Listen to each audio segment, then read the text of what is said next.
Hey guys, I hope everyone is having a great day and is doing really well. My name is Bella Noland, for those who I do not know in the class, and today I'm going to be just doing a brief overview over the first part of Balabar, citizenship and exclusion. So this chapter kind of starts with a general consensus over post-liberal era and kind of talks about the conditionary of the contemporary political structure and says that basically for citizenship, they have obscured the question of citizenship while also rendering it more concrete. And so Balabar goes into his discussion and says basically that he's going to do an analysis of the paradoxical relationship, either contradictory or constituent relationships of both universalized citizenship and internal exclusion, and the relationship between the two with regards to citizenship in the modern era. So, to kind of flesh that out, I think we need to highlight universalized citizenship, which is founded on principles of universality and kind of diminishes the distinctions of political regime and culture traditions that are rooted within each regime type. And then internal exclusion, which defines citizenship within the nation state in the modern era. And we'll go on to kind of highlight that later when he kind of fleshes out that term a little more. I think it's also important to note that he says that to get universalized citizenship, it is more than basically lifting restrictions of certain rights. It would be a transformation of the interpretation of principles of citizenship themselves. So it would be a lot larger than just putting restrictions on certain rights. It would be transformation of the structure itself. So the first part of this section is exclusion, inequalities, and discriminations. And he highlights that basically these debates over citizenship is not new. And he goes back to look at Paris and London and looks at ethnic segregation at the banlieue and the ghettos. And so the banlieues are made up of a majority of French citizenships. And so Balabar uses Robert Castel to kind of note that there's a difference in this form of the use of exclusion in the term of exclusion. And so before I kind of highlight that difference, I wanted to highlight the definition he uses. And he says exclusion is the division of the populations into two strict categories: excluded, outside outside of society with no rights or the ability to play a role in the collective, and included or citizens with rights both politically and socially. And so in this example, Balabar uses the blues versus the ghettos to kind of show this term of negative discrimination. And it's negative discrimination, he says, not formally exclusion, because most of the majority of the people in the blues are French citizens. So therefore, they still maintain public and social citizenship. And so they are not like strictly excluded, but experience negative discrimination. And he says this because they still maintain the fundamental rights of citizenship. And so this kind of means this negative discrimination kind of highlights that they are still targets of discrimination on class, race, and age, but still have forms of social citizenship. And so he also notes that this kind of adds the creation of a hybrid culture within the collective society. The next thing I thought I would hit on was the exclusionary democracy. And this is showing basically discrimination embedded in the heart of political institutions. And so the example given for this, which I think this can kind of be seen in the United States as well and throughout many nation states across the world, but is an example of the French Revolution, which regulated basically women to passive citizenship and kind of countered that with men as a form of active citizenship, and kind of instituted that men were the correct popular representation of the state. And so this, what happens over time generationally, this kind of results in ingrained gender separation in spheres of society. And so the public sphere became male, and that was going to be the popular representation and the political representation, and the domestic sphere became the woman. And so this next kind of point he hits on is internal exclusion.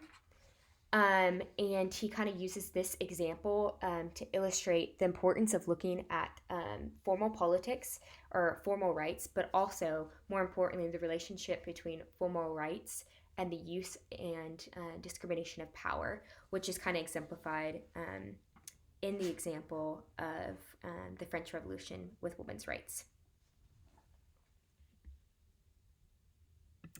The next is, sorry about that.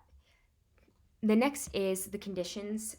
We go into the question of the rights to rights.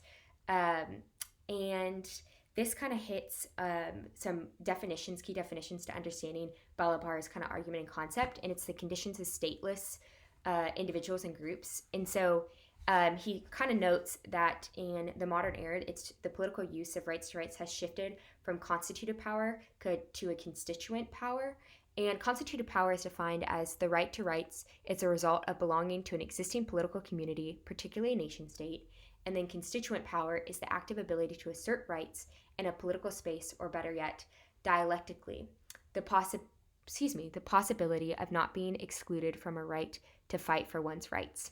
And so he kind of talks about how the challenge is between the line of resistance, which is the minimal right, and the exclusion, which has no rights.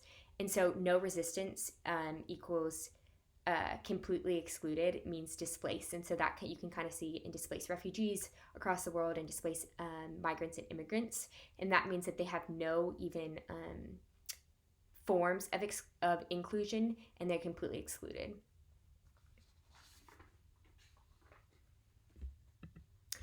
To continue on to this, I'm going to briefly kind of run through this for the sake of time, but he kind of goes on to the existence in the form of resistance. And so basically it works to enter the space of citizenship and social recognition, which is a really important part that he identifies in the modern era, that forms of inclusion and countered with exclusion has a form of social recognition. And this can be counterproductive, because in the recognition can also create basically a counteractive force where populations are either further excluded or they result in fight for their rights and fight for those minimal rights by forms of aggression that then allow the state to come down upon them and create further protection on the people, and then diminish their rights and kind of exclude them even more from society as a means under a guise of protection of the state. So you can kind of go through this, but it kind of hits on points of kind of goes back to France, and it says the effect of collective imagination portrays the young immigrants as a potential domestic enemy who threatens not only the community's security but also its cultural and religious identity. So that's a really key part of what it kind of does in creating internal exclusion. And then, I'm going to run over this to skip over, but it can kind of create new passive forms of citizenship. And kind of also maintains the genealogy of internal class and race exclusions, creating both negative individualism and then ultimately negative community effects.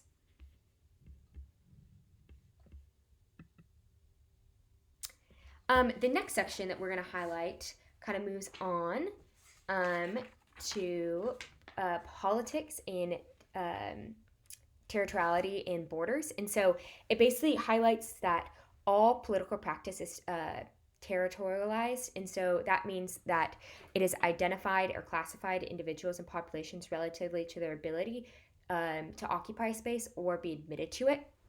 And that he kind of notes on page 68. And this kind of forms the relationship between exclusion and the border. And so exclusion as a political phenomenon is closely tied to that of a border. And so a border ultimately protects through its territory and then recognizes. It makes communication possible, which is kind of a key component that I touched on previously. And it's the element of duality of being twofold. And so exclusion also has that element, and it's both historical and symbolic, but these are both always interrelated and cannot be really separated without the other. And so it is historical because it forms into regime types that ultimately determine the rights and access to rights. And so one's experience is going to be different living in a democracy versus living in an authoritarian regime, and kind of the access to rights even a deemed citizen has. And then it's symbolic because it is created through gender, age, and culture, which is used to assign people into groups of territories and then ultimately regulates their circulation. And so these kind of create spatial categories. An example of this would be travel and if you're a nomad and things like that.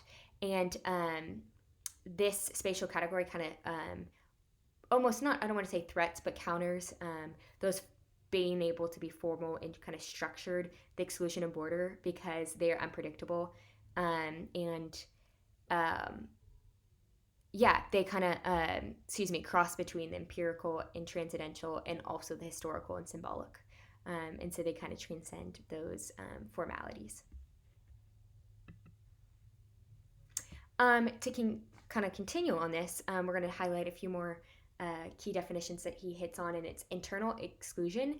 And so this is the condition of foreignness which is projected within a political space or national territory. And so they use the example of slaves or immigrants. And I think a good example of this would be even in California, we have a physical border of the state.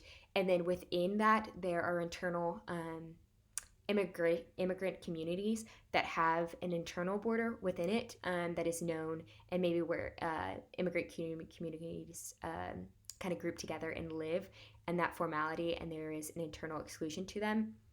And so that can be seen in Texas and in a variety of different examples across the United States and across the world, but that was one that came up to my mind. And so this can either result in the disruption of the kind of like homogeneity of the communal space or reinforcement of it, and it can be kind of reinforce the idea of the foreigner and the citizen. So basically he goes on to talk about political exclusion forms an exclusive community. And so this is kind of a key point to understand. The existence of political communities implies a principle of belonging to a right to participate in the collective life. And then he also notes that it doesn't just stop there, but it is also an external recognition, which is crucial for understanding the modern state. So it is not just having the right of belonging within that state, but it's also the form of external recognition that kind of reinforces that and then creates the relationship between other nation states in the maintenance of commerce and international law and kind of the variety of ways of the modern era and how we kind of understand that. So lastly, he goes on to talk about the role of citizen as a counterpart to the legal construction of the nation state.